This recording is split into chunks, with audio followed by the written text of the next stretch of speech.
Boy, that's the grains. How many folks here do we have that are in livestock production or work with livestock producers? All right, a bunch of us. This is my passion.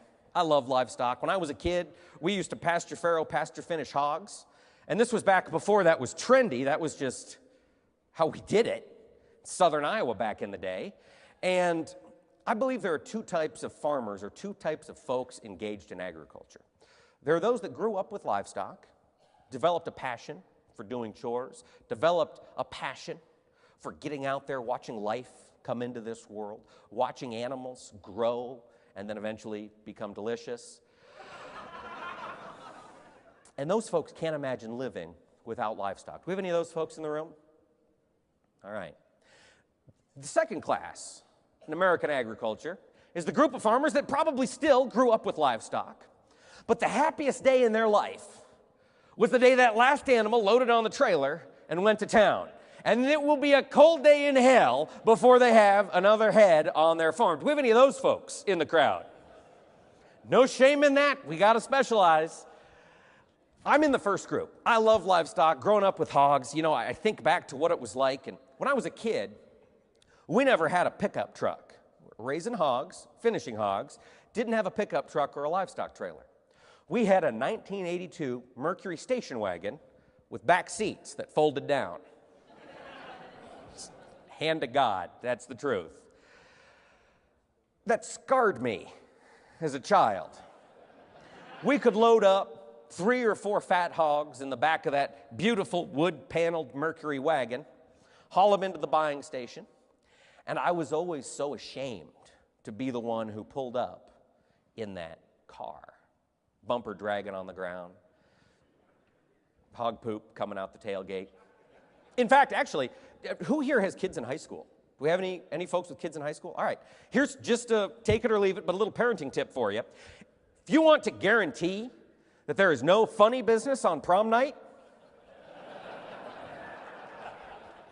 you let your son drive an 82 Mercury station wagon that still reeks of hog urine.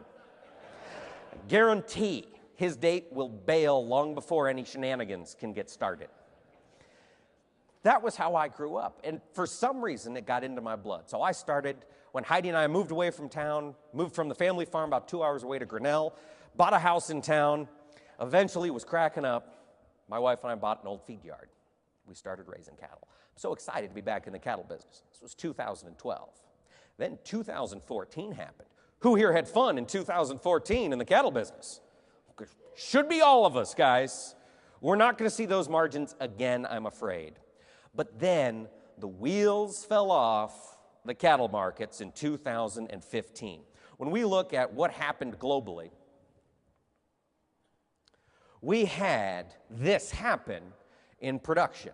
This is my hay tractor. It's a Minneapolis Moline G900 gas tractor. That's the front wheel.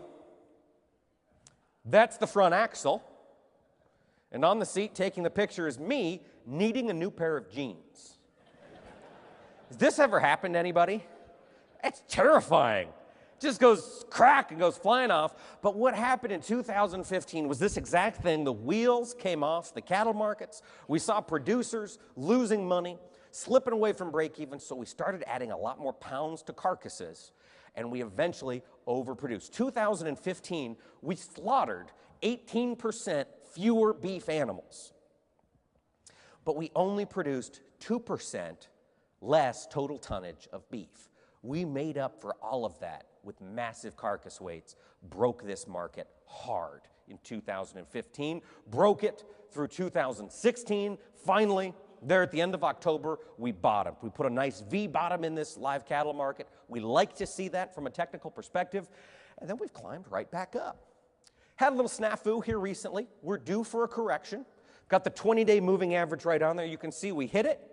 Boom, dropped way down. That is now resistance for us looking out to the future. The cattle market is still going to face tough times. We still do have a growing herd in this country. We still do have relatively cheap corn.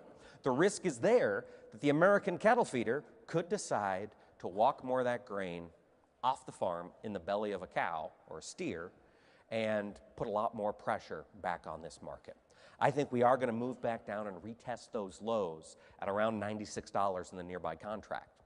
If they hold, spectacular. If they don't, then we're looking at the mid-80s in the live cattle market. So there is some trepidation here as we look out to the future.